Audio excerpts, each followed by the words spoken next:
Dean Karen is quoted, "Run if you can, walk if you have to, crawl if you must, just never give up." This is such a motivational quote that can inspire first-time runners. It's giving reassurance that it's okay to take a step down as long as you're determined to it and get back up and do it again.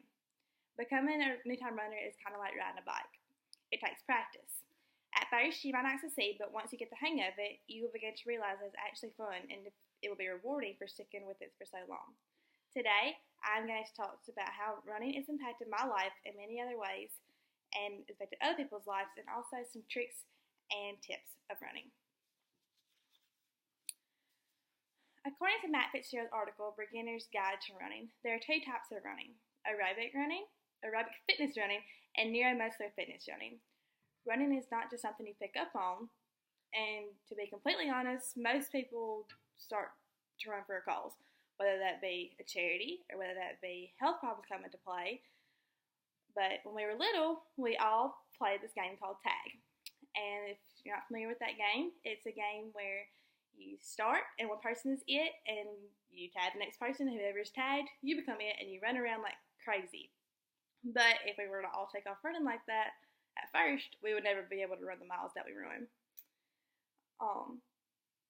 I'm a former cross-country runner myself, and I ran for 7 years. And at first, I never thought I would make it. By no means was I a state runner, but it was the only sport in my mind that was forgiving. That is the reason I never gave up. There are many things that I did not know before I started. I had no idea that it would affect the way that it did. The first thing to running that I did not know was the apparel needed for it.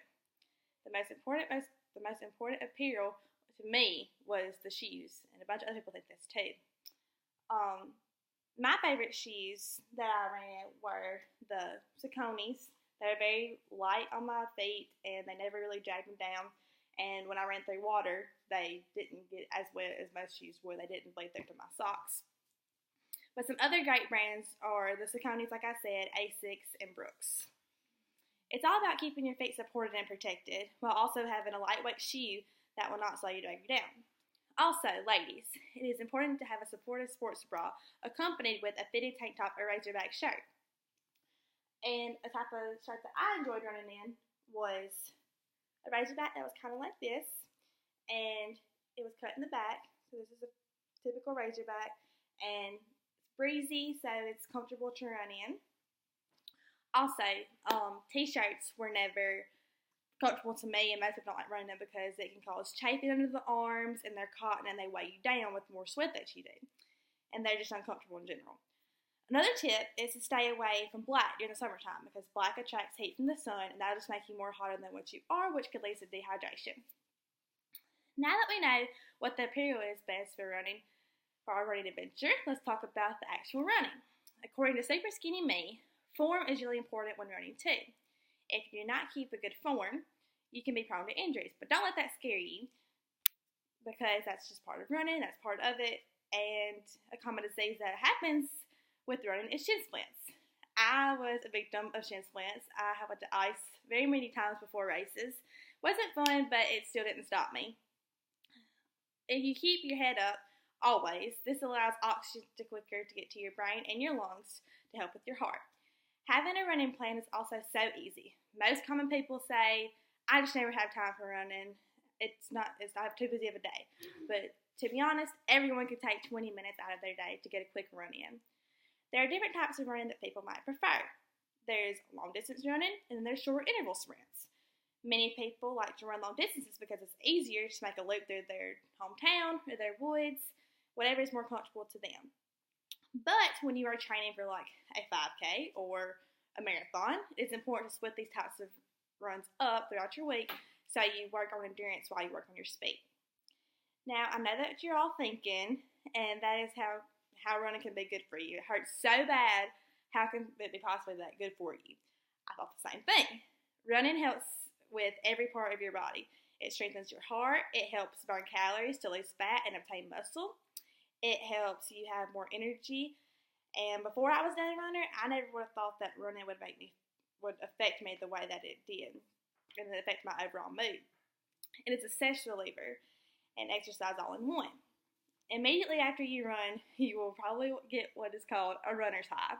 And that is just where you feel like Superwoman or Superman, and you can feel like you can do anything in the world, and you feel good about yourself for the rest of the day. Like, yeah, I can have that hamburger because I just ran 20 minutes. Or, yeah, I can have those french fries with extra salt if I want them.